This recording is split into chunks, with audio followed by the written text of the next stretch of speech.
What it do, flight crew? FTC. Flight team stand up! Why you lie? It's July. We got Jimmy Roller. They said they were the greatest team of all time. Thumbnail looks like it was a Steph and LeBron duo, so it might be talking about them. Check it out. Check this out. You see that score? USA versus Germany. Germany is up 82-81 with 4 minutes left in the fourth quarter. The game should have never been this close, but it is. In fact, it's been a close contest since the opening tip. Both teams going bucket for bucket, neither of them really able to pull away. Someone is going to have to step up and take control of this game if they want to win. And of all the players on this court, of all the talent, the greatest shooter of all time, a former MVP, the future of USA basketball, it is none other than all-reliable 39-year-old LeBron James, who completely takes over. Act like LeBron ain't been carrying a little bit in the Team USA. You know what I'm saying? You gotta get credit for where it's due. But I think the last two games, the next time they play, I believe, is tomorrow, from when I'm talking about this. But yeah, the last two games, it was like within close game. You know what I'm saying?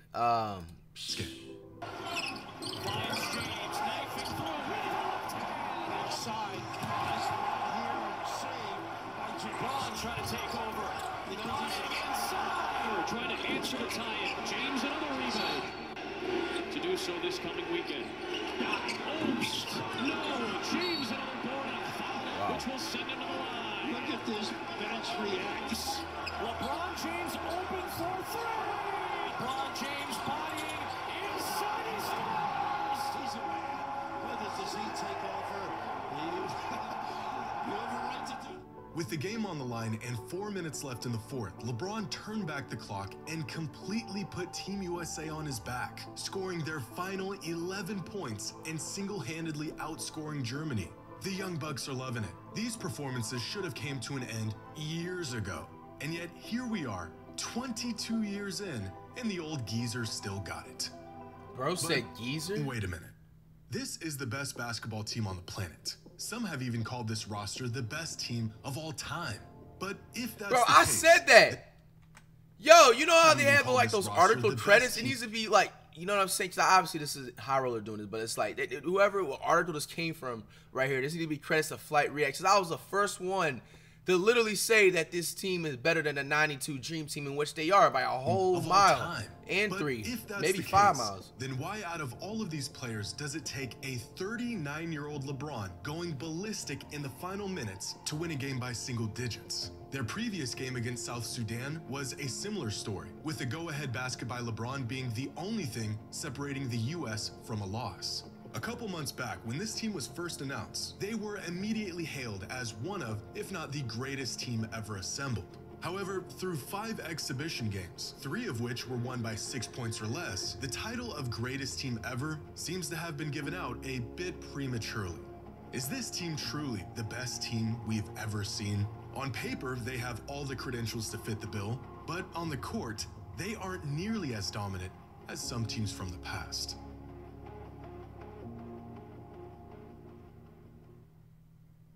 Today, I've teamed up with DraftKings, the recruiting players from around the league to suit up for the U.S. men's national team for the 2024 Olympics, reaching out to teammates, friends, foes, all to better their odds of defeating a common enemy, everyone else. And although fun to imagine, the team he was attempting to put together seemed like a classic case of too good to be true.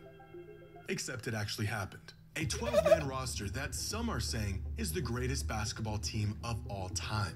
LeBron, Durant, Curry, Embiid, Tatum, AD, Booker, Kawhi, who has since been replaced by Derek White, Edwards, Halliburton, Holiday, and Bam.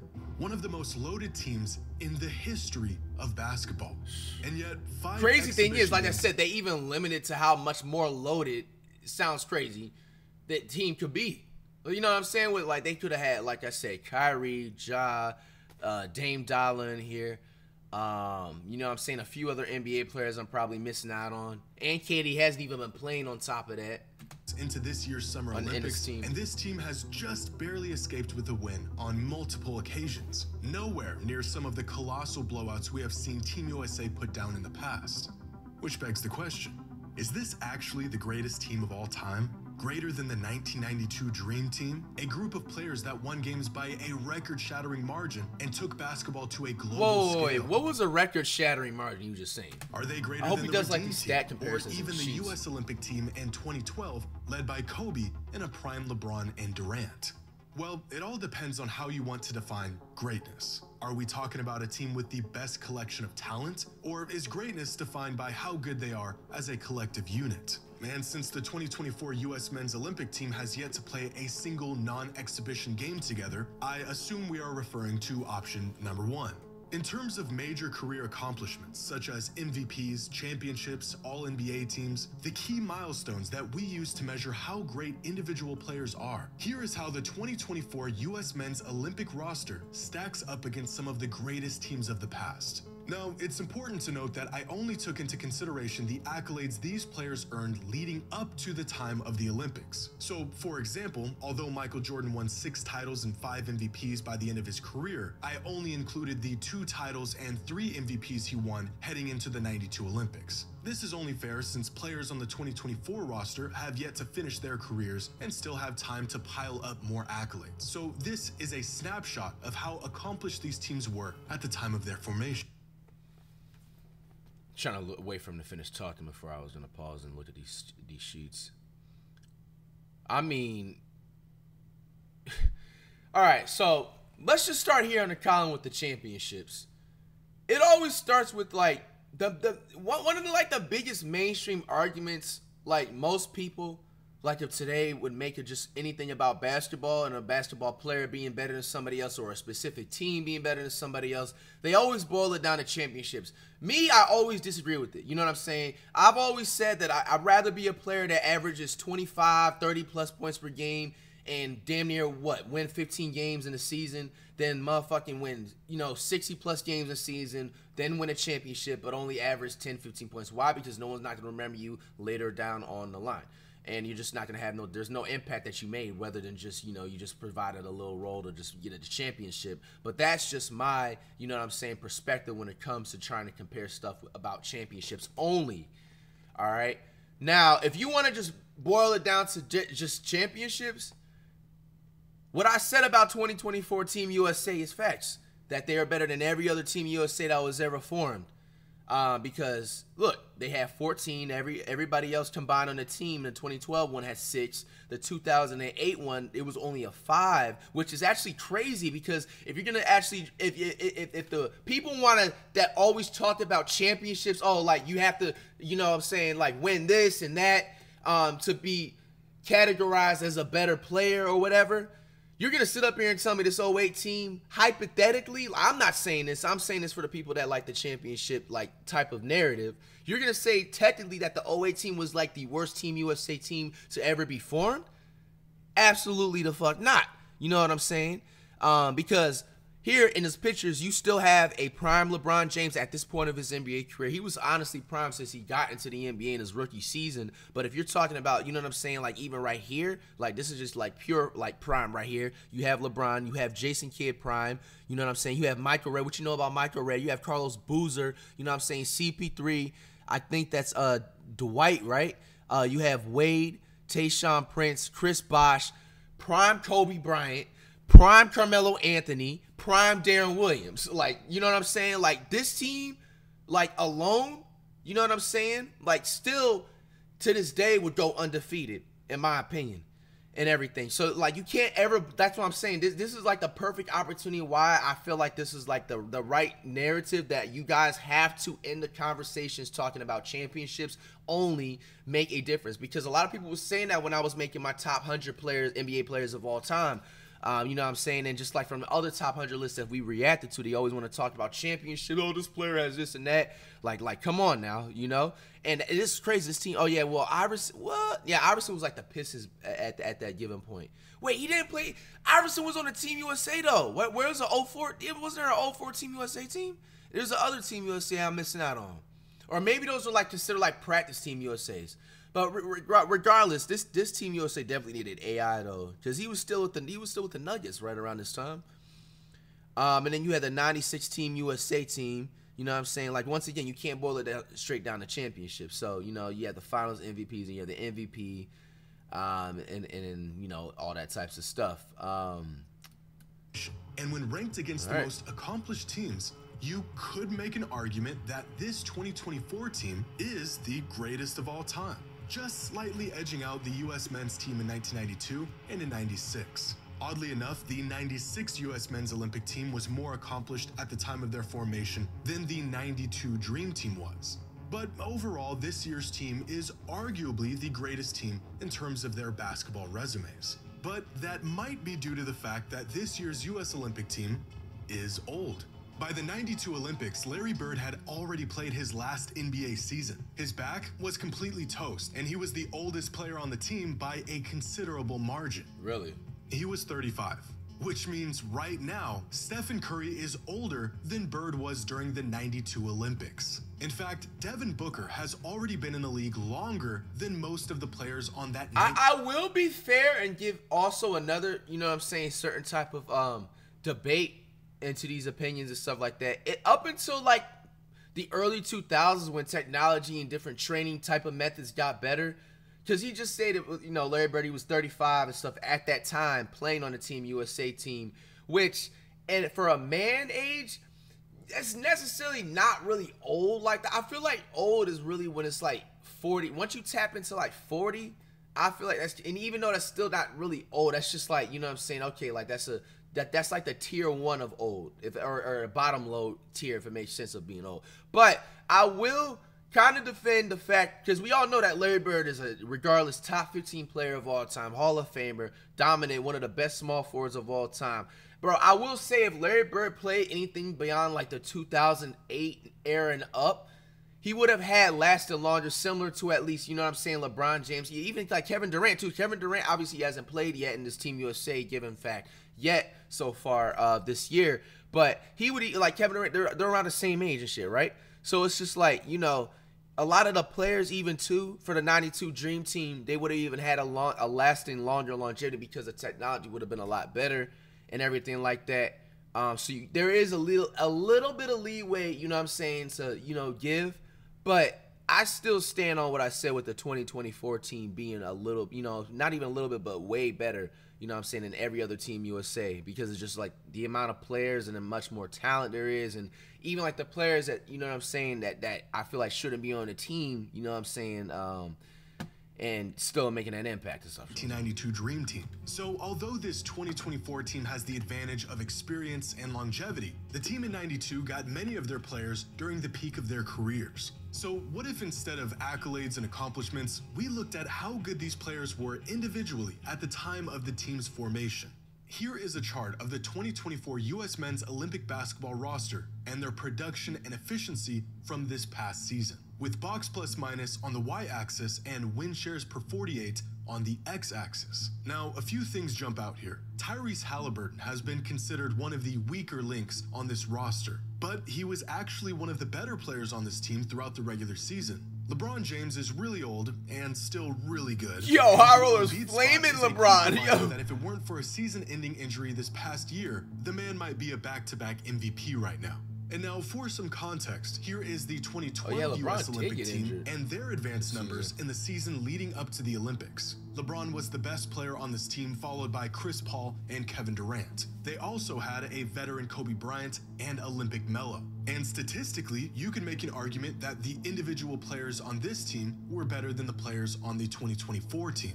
The 2008 Redeem team was relatively young and inexperienced in the international realm, with LeBron James leading the way coming off of his 5th season in the league, a young Chris Paul entering his prime, and MVP Kobe Bryant. But overall, this team probably wasn't as good as the US roster this year. 1996, however, is one of the more underrated teams ever assembled, with a ton of 90s greats like Pippen, Gary Payton, Reggie Miller, and of course, the greatest frontcourt lineup the world has ever seen. Featuring David Robinson, Hakeem Olajuwon, Shaquille O'Neal, Charles Barkley, and Karl Malone. This team was experienced. They were all still in their prime, and as a whole, they were better than this year's team. Which leads us to the 1992 Dream Team, who are still on a completely different level from any other team before and since their inception.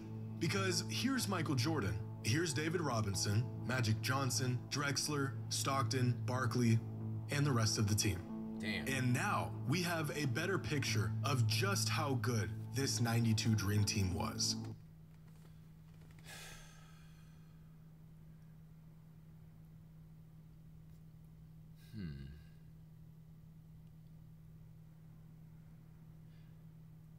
So it's all broken down as stats and production, but I'm still standing with the 2024 because we have Embiid, who's like, so statistically speaking, they're saying that Embiid is the greatest basketball player of all time from this graph chart. It's box plus minus or minus. I don't know. The U.S. men's Olympic team was so good that Anthony Edwards in 2024 was statistically worse than every single player on the 92 Dream Team outside of Christian Laettner, who hadn't even played a single minute in the NBA up to that point. Now, you may be thinking that these stats of the players in 1992 might just be inflated or possibly a miscalculation. How is there so many all-time great players at their peak in the NBA in 92? And where are all of these players today? Well, they're playing for other countries. Because here's Nikola Jokic, here's Luka Doncic, here's Giannis, and here's Shai Gilgeous-Alexander. So in terms of individual dominance, the 92 Dream Team would be like having this 2024 roster without some of their relatively weaker links and the addition of Luka, Jokic, Giannis, and SGA. That is how good the Dream Team was. And I don't know if we will ever see one single team as good as this 1992 US men's Olympic team was ever again. In 1992, basketball was a sport dominated almost exclusively by American players. The NBA, and by default the entire world, revolved around players from the US. There was, of course, exceptions to this. Among the elite foreign players of the early 90s were Nigerian-born Hakeem Olajuwon, who ended up playing for Team USA, Patrick Ewing from Jamaica, who also ended up playing for Team USA, Detlef Schrempf from Germany, and Croatian legend Dražen Petrovic.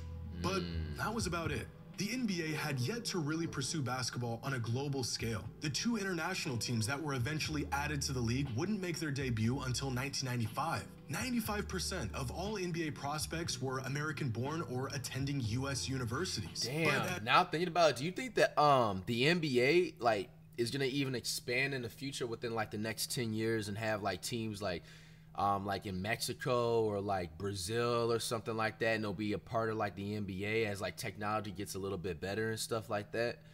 I think that would be pretty dope. Or do you think they should keep it the same way now? If they don't decide to do that, I don't know why, but like the NBA needs to have teams in like the other states. You know what I'm saying? Like North and South Dakota or something like that. You know what I'm saying? Like they're really selling. You feel me?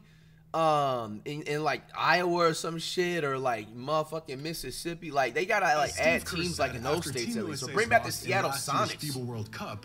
It's just basically it just has a certain type of aura. But like even when the Sonics was like in the NBA, bro, like those types of jerseys and shit, it just, I don't know, bro. Like why did they just take them out? Over the last 32 years, the number of foreign-born NBA players has skyrocketed. From 21 foreign-born players, just 5% of all active players in the league in 1992, to 125 foreign-born players throughout the league in 2024, representing nearly a quarter of all active players. Today, when players join international competition, more often than not, they're just playing their NBA teammates in these tournaments. It's a bunch of NBA guys versus a bunch of NBA guys. The 92 Dream Team was and still is the greatest team ever assembled because they were a collection of the best basketball players, not just in the US, but in the entire world at the time. Outside of Hakeem, who was arguably not as good as Ewing or Robinson in 1992, and Isaiah Thomas, who was unjustly snubbed from this team, they couldn't have gotten any better. Now, in the case of this 2024 team, they're great, but they aren't nearly the best possible iteration of what the greatest collection of talent in the entire world would look. And that's also considered, I like how Howard did this part right there. So Howard also put the considering fact that of the other players that could make the Team USA roster if they had, because he was talking about like there was like a rule, not a rule, they just wasn't as global as what they are now. So like the players that were playing in the NBA they most of the time was always playing on Team USA, even if like they had that opportunity or option to play for their own country, you know what I'm saying, or their, you know what I'm saying, where they're from and stuff.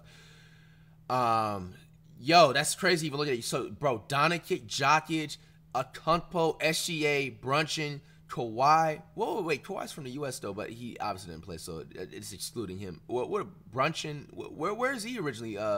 Like his from? Y'all know? Wet Bananas, Butler, where is he from? And then Brown and Jalen. Well, yeah, they just snubbed Brown. That was another one that could have made the Team USA rounds this year. But nah, bro, this lineup, come on, versus 1992, come on, bro. That's not even a comparison, dog. Bro, this 2024 Team USA, if all these players was on the same team, bro, there's no competition. Come on, man. It's not even our look like today. There's nothing else to say. So not only was the Dream Team the greatest collection of talent in the history of basketball, nearly all of the players on the Dream Team were at the peak of their powers, but they were also eviscerating teams. More legendary than this 92 roster and the Hold on. Also Nah. This is really a score before? 64-16 after the first quarter? Bro, 64-16 after the first quarter? This is a 92 Dream Team.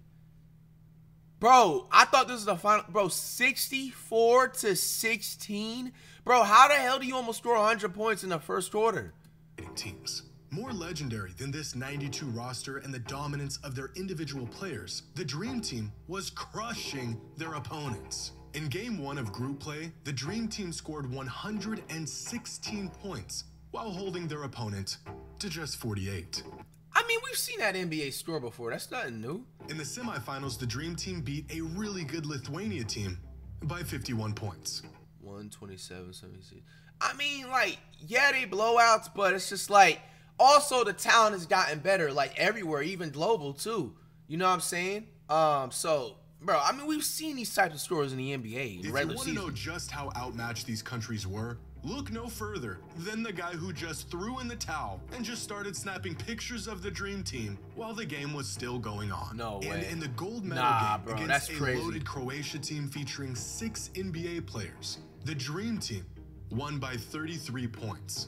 Look at this play right here. Gold medal game. The pride of an entire country on the line. Barkley hits Leitner for a 3 and calls it good before he even puts up the shot. Nah, that's disrespectful. These games were never close. In fact, this team wasn't even fair. During the 92 Olympics, the Dream Team had an average margin of victory of nearly 44 points. The largest margin of victory of any men's team at any professional level, and twice the margin Team USA put up in the 2016 and 2020 Olympics. Their average margin of victory this summer has been just 10 points. Granted, they are still making tweaks to their lineups and experimenting with different game plans, so this number will likely change over the course of the Olympics. But through 5 exhibition games, they aren't winning in nearly the same blowout fashion we saw in the past. And this level of dominance that we saw from the Dream Team, the USA men's team in '96, 2008, and even 2012, will more than likely never happen again.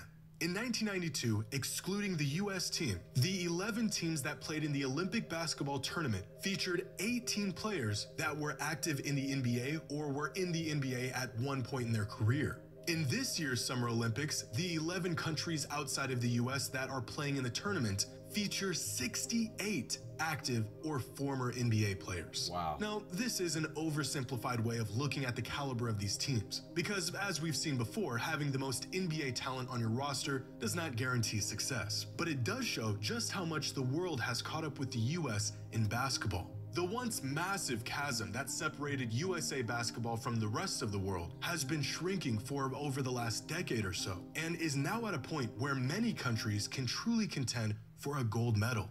As it stands, this 2024 US men's roster may be the greatest team ever assembled in terms of their accomplishments and their legacies and resumes. But when it comes to the sheer dominance they have on the court together and how good each individual player was at the time of the team's formation, the Dream Team is still the best team in the history of basketball. And with the leaps and bounds foreign players continue to make, I don't think we will ever see one single team reach this level of dominance ever again.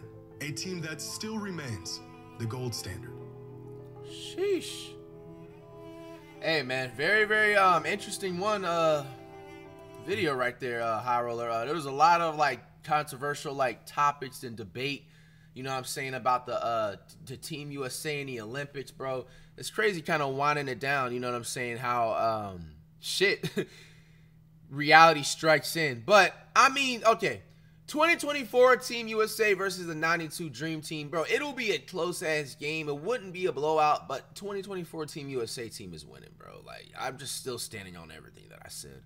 It's just way too much more athleticism, bro, and just way too much more knowledge of the game. But no, some of those scores was crazy. I'm not gonna I didn't even know that until this video. I didn't know that entire. I knew the 92 Dream Team, of course. Like if you just didn't know culturally, like from a basketball or a hooper standpoint, that team was a complete dominant team, you feel me? Like, you're really not a hooper. You can't call yourself a hooper, or you can't even talk about basketball. Like, that's just like, come on.